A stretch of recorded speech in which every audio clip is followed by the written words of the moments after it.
Have you ever looked across the dinner table at your husband, both of you staring at your phones, and wondered, when did we become that couple? I remember sitting in a restaurant with my husband, and we were separated by nothing more than a basket of fried calamari and our two glowing screens. And at the time, I was convinced that his phone was one of the biggest issues in our marriage, one of the biggest obstacles to connection. I thought that if only he'd spend less time gaming or scrolling, then we'd naturally feel much closer. But what I discovered completely changed the way that I think about marriage, connection, and even happiness itself. Because it turns out his phone wasn't actually the problem. And it wasn't mine either. The problem was much deeper than that. Welcome to the Softening into Love podcast. My name is Laura Amador, relationship coach for wives, and I'm so happy that you're here. So, I want to start by saying that screens had been a source of frustration between my husband and I for many, many years. My husband, he loved unwinding after work with video games, and like so many other people, he enjoyed scrolling through TikTok and laughing at reels. And if I'm being completely honest, I silently judged him for it. I told myself that if he would just put down his phone or, put down the gaming stuff, then we'd have the kind of connected marriage that I really wanted. And the funny thing is, of course, I wasn't so aware about this at the time, but in a lot of ways, I was doing the same exact thing. Even though in principle, I didn't really like social media or screens or games, I realized that I would pick up my phone to call my mom or to check in on a friend. And 20 minutes later, I'd somehow be watching strangers organizing their pantry, or I'd be laughing at videos of goats wearing pajamas, right? I never would have made that call. It was like my thumbs had a mind of their own. I would have an intention to call someone or do something productive. And before I knew it, there I was watching reels, wasting 20 minutes or whatever it was, right? And I didn't even remember opening the app. It would just happen before I even knew it. And what bothered me the most wasn't the amount of time that I was wasting, but it was how disconnected I felt from my own life. I would spend my emotional energy reacting to these tiny moments on a screen. And then by the time that my husband walked through the door or my kids wanted to tell me about their day, I was emotionally fried. I had nothing left because I had just, laughed at this other thing happening on a reel and then cried about this other thing. And I was just felt very disconnected from real life. I felt very distracted. And I also started to notice that I had less patience. And so that night in the restaurant, as it was almost like I had this out of body experience. Like I was somebody else watching my husband and I at the table, both of us on our screens. And I started asking myself questions that I think I had been avoiding for a long time. I started to ask myself if I really liked the woman, that the choices that I was making were carving me out to become, right? I started to ask myself, what kind of woman do I want to be? What do I actually value? And I realized that one of my greatest values, which I had not been honoring or aligning to, was to be deeply, deeply present to my life, to the people in it, to myself. I wanted to laugh until my stomach hurt. I wanted to eat delicious foods, but not distracted, right? Not eating and looking at a screen. I wanted to really savor all of the layered textures and ingredients and have great conversations and have rich and deep, beautiful friendships. I wanted to walk outside and feel the earth beneath my feet, right? I just wanted to be deeply present in my own life. I wanted to read books, not just have them playing in the background while I was driving. Actually sit with a hammock, right, in the hammock, maybe with a coffee in my hand, and sit and read a book. I wanted to learn an instrument. I wanted to paint. I wanted to call my friends instead of liking their pictures and telling myself that that was somehow connection, right? I wanted a rich and beautiful and fully lived life. And I realized that this was something that had been quietly stealing that from me willingly, right? I had willingly given my presence and my energy and my time and my vitality and my vibrancy away. And so, and I do want to say, I'm going to swing back to this in just a moment. This isn't really a statement against screens or social media as a whole, and I'm going to come back to this. It's about, this conversation is really about values. That's really what I'm talking about today. And this story is about how I was living in misalignment with my own values. So sitting right there at dinner, I decided, you know what? I'm going to log out of every social media account and delete every app because these choices are not aligning with the woman that I say that I want to be. Now, at first, it felt amazing, but I quickly had a reality check. I had this immediate lift. I felt free. I felt this wave of relief come over me as soon as I got out of all the accounts and deleted everything. And I didn't even make a statement about it. I didn't post or even say anything. It was just this inner decision, this inner acknowledgement with myself. And it felt so good. And I got up and I went to the restroom, and there was a line. There was a few women, waiting outside, waiting to go in. And this was my first kind of rude awakening to the reality of the choice that I had just made, because all of a sudden I had nothing to do, right? I was in this line with a bunch of strangers, and I didn't know what to do with myself. Where do I look so that I'm not awkward? What do I do with my hands? I just remember feeling so awkward, and yeah, I had to kind of get used to my own presence once again. Isn't that crazy? And of course, I was the only one in that line who wasn't looking at a screen. So I just kind of looked around and people watched for a little bit and got reaccustomed, I should say, to being with myself, to being in my own presence and with my own thoughts. And I realized how uncomfortable I'd become with simple presence, with just being there and not having to pretend to be busy with something or having to divert my eyes or be afraid of small talk or conversation. And yeah, I was the only one not looking down at my phone in the moment.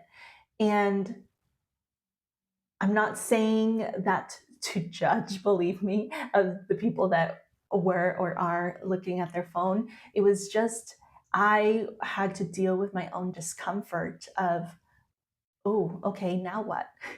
And so, yeah, I started people watching, and I was reminded of how fascinating people are. That's something I used to love to do. When I was a kid, my aunt and I had a people watching game where we'd kind of point out to each other the most interesting people we could find in public. So I was reminded of how fascinating people are. I love to read books and read stories and imagine stories. And I felt that little flicker of curiosity and imagination in that moment starting to respark. So over the next few months after I made that decision, something really surprising, well, maybe not so surprising, but very powerful. I felt this huge shift within me. I noticed myself feeling much less anxious. I noticed that I felt so much calmer and more at peace within myself, within my own presence, within my own way, yeah, just living in alignment with my own choice, with my own values. That choice, it gave me pride. And I also noticed that I felt much more patient. And this was an interesting one. I think this one I wasn't expecting. I That was something that my mom said to me all the time. You're so patient, you're so patient. And I would receive it, But I always found it a little bit surprising because inwardly, I didn't always feel patient. I would outwardly, externally try to be patient, but inwardly, a lot of times I was kind of in a bit of turmoil or anxiety. And I found that now that I removed the screens, but more importantly, aligned my choices to my values, that I noticed I was feeling a lot more patient. And I want to go into just a moment why I think that was. I noticed that I started to laugh so much more with my children instead of instead of spending my laughs laughing at silly reels or strangers online. I was so much more present now to all the silly things my children say and do, or the little joke that my husband says offhand, right? I was really tuned into those little moments in my life that could delight me and bring me joy. I started to pick up so much more on the little invitations from my husband, those little bids for connection that I had probably been missing before, right? So I would get up and greet him at the door without needing to turn back to, go back to what I was doing previously or the thing I was watching or the thing I was listening to.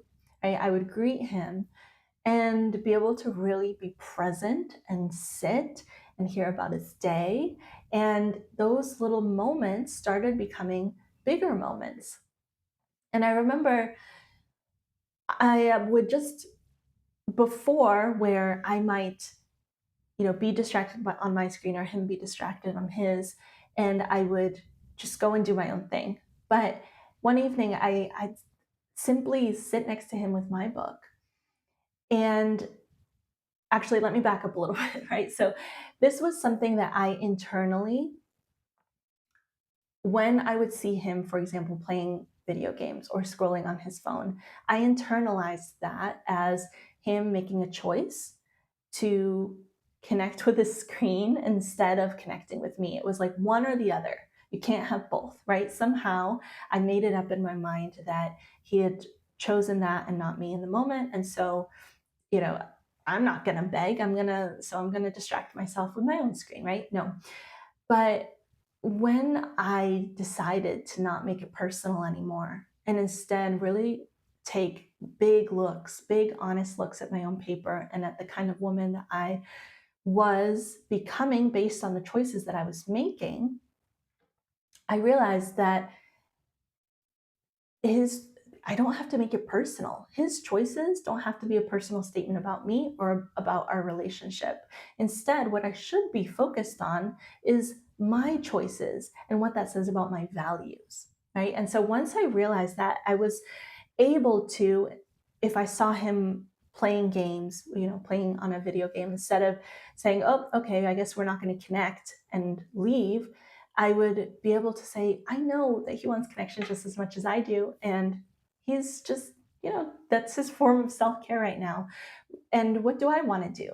Then I was so much more able to just sit near him or put my head on his shoulder or whatever and read my book and just hang out. And this is what surprised me how often that would turn into him saying, hey, I'm kind of sick of playing this game. Do you want to go outside? I'll grill up a dinner. I'll make us some margaritas. And then that would turn into connection. So, right. So connection wasn't happening because he suddenly decided to join me and quit his screens. It was happening because I had stopped focusing so much on his choices and really taken a good, honest look at my choices and who I was becoming and how that was impacting how I was showing up within my relationship. And so here's what surprised me the most. And actually, it might be what you're wondering as well. My husband didn't stop playing video games. He didn't swear off social media as I had. And I no longer look down on his choice to or to not, right? Because I don't think that some values are better than other values, right? It's not that. I think what I realized, and this was what surprised me and was really, really cool about this whole experience, was that he didn't need to swear off social media or stop playing video games in order to make this work, in order for us to experience deeper connection. Because the thing that was creating distance in our marriage wasn't actually really the screens. And this is why this conversation is actually so much bigger than screens or social media. What was really getting in the way was my misalignment with my own values. In other words, being all over his paper and abandoning my own. And I think even deeper than that, the story that I was telling myself about his screen, his choices, and how this was a personal statement about me or about our relationship, right? I decided that every time that he picked up a controller or started to scroll, that he was choosing that instead of choosing me, instead of choosing connecting with me. But actually, that wasn't really what was happening, right? He never actually said that. I did. I was putting words in his mind and in his head that he never actually uh, said or meant, right? And so when I stopped making his choices and his hobbies mean something about our relationship, I became free. Free to walk over and hug him because I was no longer held back by these beliefs and negative stories that I was telling myself. Free to sit beside him and read my book if I wanted to while he was playing. Free to create a space that invited connection instead of waiting for it, and instead of feeling like it's one or the other and that choice is going to cancel out our connection. And free, and this was the biggest freedom, to really finally look in the mirror and really ask myself, what is the kind of woman that I want to be? Who is she? What does she value? And how can I align myself more to that? What choices am I currently making that take me away from that? And how can I better align my choices in order to be able to embody that version of myself even better?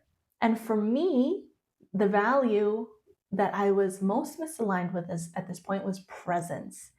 I said, supposedly, I wanted him to be present, but really, I wanted myself to be present.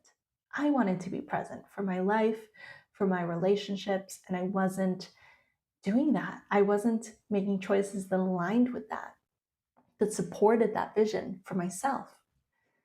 Once I really came home to my paper and started to live in a way that supported my vision for myself, my relationship and the connection within it aligned in order to create deeper connection and intimacy.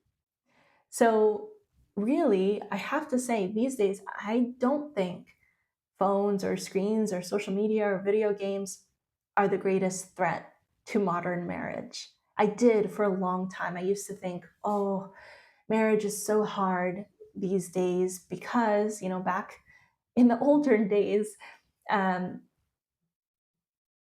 wives didn't have to deal with all these distractions and phones and, enter whatever obstacle, modern obstacle we have to deal with that maybe in the past they didn't. But that's not it, right? I think for me, I think it all comes down to values, not making my husband live according to my values. It's me living according to my own values. And for me specifically, one of the greatest values that I hold now that I think I wasn't even aware of for a long time is presence.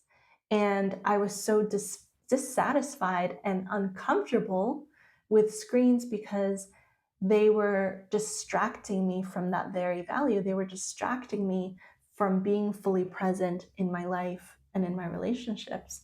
And that the kind the kind of distraction that pulled me away from myself, that pulled me away from my relationships, right? Because when we're disconnected from our own values, it is so much easier and more comfortable, and it feels safer to criticize our husbands, for example, or anyone else. But of course, our husbands are right there, so they can be the easiest ones to criticize. right? It can be so much easier to criticize his choices, the ways that he spends his time, the things that he's doing, and to judge that than to ask ourselves the harder questions. Am I living the kind of life that I actually want to live? And I'm talking about here that you have full control of, right? We can't control other people, but we always get to control ourselves. So am I making the kind of choices and living the kind of life that supports the version of myself that I say I want to be? And so for me, the biggest transformation wasn't deleting social media. I know I've talked about social media and screens a lot today, but really that was not the biggest transformation. And that's not even, I'm not saying that anyone who wants a connected marriage needs to delete social media. I'm actually saying quite the opposite.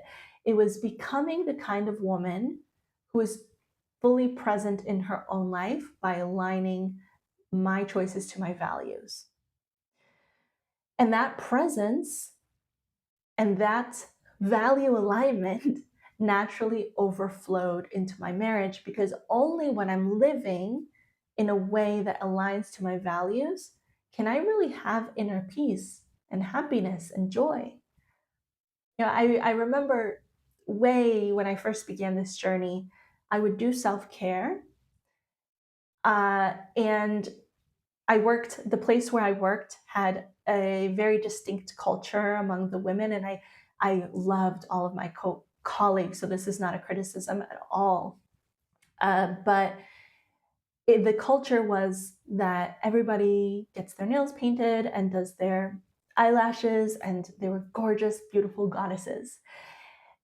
And so I would go and do that, right?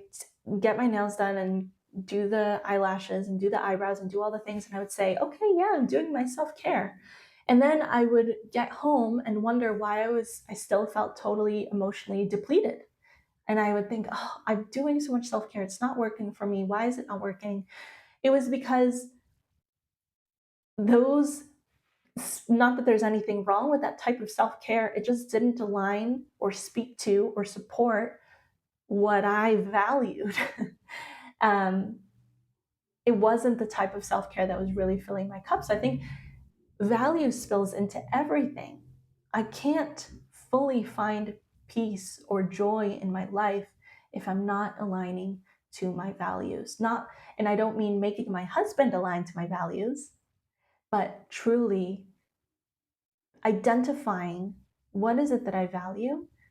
And I know for me, starting with just one thing, because if I start to name off five, six values, that's just overwhelming. I needed to start with one thing. And that one thing for me is, as I've discussed today, was presence.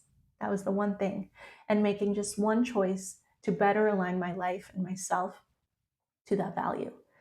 And that is what spilled over into my marriage and created so much more depth and richness and connection and intimacy without ever needing him to change his choices or change his values or change in any way. It was me just really honoring myself in a deeper way than I think I ever really had. And what I've come to believe is that, and this is really one of my biggest philosophies I think about marriage, is that connection doesn't begin with changing your husband, it begins with being deeply present in your own life to your own values and aligning yourself to that, to the woman that you really want to be and show up as, and making sure that how you're living and the actions that you take support that vision for yourself. Now, if this resonated with you and you're longing for a marriage that feels warmer and safer and more connected, then I'd love to invite you to the Marriage Reset. It is a coaching experience designed to help wives create the kind of relationship that you truly want, not by trying to control or change your husband, but by learning the real shifts and skills and making them habits where you can show up really consistently as that sparkly, beautiful, most lively version of yourself. the most magnetic version of yourself, right? So no matter where your marriage is today, there's hope. And if you're ready to explore that, you can learn more by you'll find the link in the description. And I just want to say thank you so much for tuning in today. I hope this was helpful. And you can always write to me and let me know your thoughts. I read every email. So thank you so much for tuning in. And until next time, keep softening into love. Bye bye.